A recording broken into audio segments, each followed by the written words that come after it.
everyone, this is Pete from Elite Driving Solutions, coming to you with a video about the show me tell me questions that you will get on your practical driving test. Now, for anyone that's not one of my students, the car that I'm doing this on is my 2019 Nissan Juke Bose Personal Edition.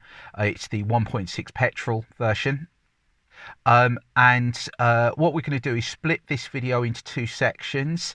So on this particular one, we're going to be doing the tell me side of stuff, and then on the next one we'll be doing the show me. So the tell me is the stuff that you tend to get asked at the beginning of the test.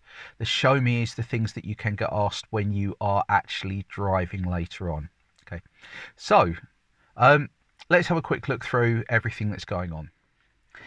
Right, so to start off with, there are sheets available from our download section on our website, which look something like this, if you can see that. It's a double-sided sheet. I don't know how well that's focusing on the screen, but these are available for download, and they do have a list of all of the questions that you would need for the test, and all of the correct answers for those questions, obviously. So you can go through those bits and pieces. A lot of this you can just learn from the sheet and just recite them, but there are other things that you need to know, specific things about the car, particularly for under the bonnet and the control side of things. And I'll be going through all of that section by section. So the first section we're going to deal with is under the bonnet. Now, there are only 3 questions they'll ask you about this, but you will need to open the bonnet up. They will say to you, don't actually touch anything under the bonnet because it can be hot and quite dirty, but you just need to point to whatever the thing is they're asking for, and then explain how you would check the levels, which is pretty straightforward. First off, we have the engine coolant. If you just look at the side of it, you'll see that it's marked with the maximum and minimum marks on there. So as long as the level's in between the two, you're absolutely fine. Now, we've got exactly the same with the brake fluids, which is at the back. It's a bit harder to find, and it's a bit harder to see the minimum and maximum marks on it, but they are there as well. And then last but not least, we've got the engine oil, which you can find down here on the dipstick.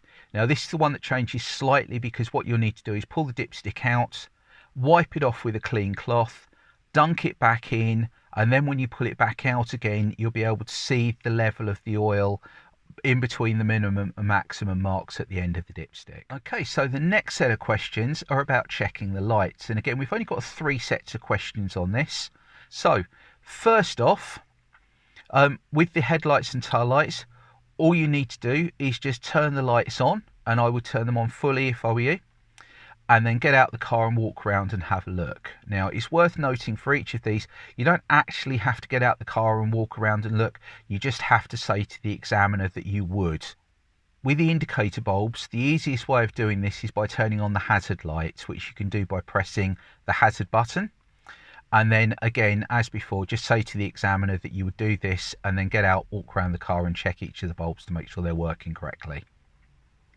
With the brake lights, it becomes slightly more complicated because you can't press the brake and look at the bulbs at the same time. So what you'd need is one of 2 things, either a second person. So ideally what you do is you would press the brake pedal and somebody else would stand behind the car and have a look to see if the lights were working, if the bulbs all came on properly.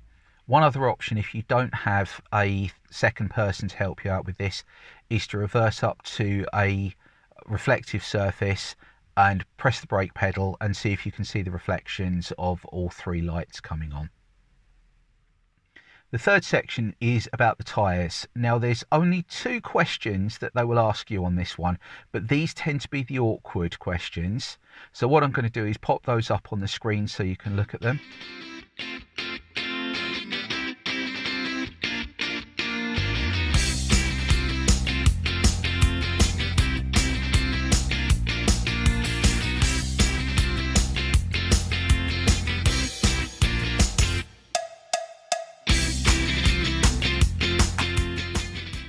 The easiest way of doing it is to try and learn the bullet points first, and then try putting it into a sensible sentence to be able to say to the examiners later. Okay, so the fourth section, and this is the last one we're going to deal with on this particular video, is about fault finding, and there are 4 questions that you need to go through on this particular section. Number 1, tell me how you check the brakes are working before starting a journey. Now, when you press the brake pedal, it shouldn't feel spongy or slack, and if you're moving when you're pressing the brake pedal, the car shouldn't feel like it's pulling to one side. Number 2, tell me how you'd know if there was a problem with your anti-lock braking system. This one's actually pretty straightforward because there's a warning light on the dashboard that lets you know if there's a problem with the system. If it comes on and stays on, you need to get that checked out. Number 3, tell me how you check that the power steering's working before starting a journey. Now, this is one of the ones where the answer actually looks quite complicated on here, but in real life, when you practice it, it's pretty straightforward. What we're going to do is just put one hand on the wheel, pull it down slightly, start the engine up again, and if the power steering's working, you'll feel it kick in because the wheel will suddenly release. However, in real life, if your power steering fails, you'll know it because you'll find it really difficult to steer the car while you're driving. And last, number 4, is all about how to adjust the head restraints. Now, on this particular one, most of you know right from the off how to adjust the head restraint, but it's straightforward in pretty much any car. There'll be a small release button on the side of the head restraints or just on the top of the seat, which you press in. You can then move the head restraint up or down to get into the correct position, and you should be expected to know that the correct position is the center part of the head restraint should be about level with your eyes or the top of your ears.